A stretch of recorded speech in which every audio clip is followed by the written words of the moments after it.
So what's up guys? So ngayon dito tayo ngayon sa Jennifer's Sari-Sari Store. So nakita ko dito na nag-access sila ng Pi. So ngayon babayaran na natin ang binili kong delata. So papakita ko sa inyo kung paano ko babayaran using these codes yan. So ngayon nakikita natin dito. So halika dito. So punta tayo sa Pi browser. So dito ang Pi wallet natin. So ayan. Mag-pay na tayo. Yan. So nandito tayo sa Pi wallet natin. And then, scan or show QR code. Ayan. So, camera, allow natin. Ayan. So, nakita natin dito ay scan to pay or scan to register. So, kung wala pa kayong Pi, pwede kayo mag-register dito. And, ngayon, magbabayad tayo. So, itong square na to, yan. So, yan, na ano na natin. So, dito yung Pi address ng babayaran natin na si ma'am. And then, punta tayo dito sa Pi payment. So, ito type natin. It's about 0.0000055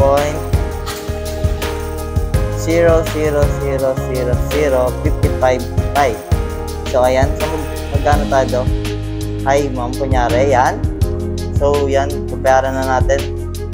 So, send. So, may lalabas na alert. So, mag-alert tayo para ma-confirm natin. Yan. So, wait natin ng output.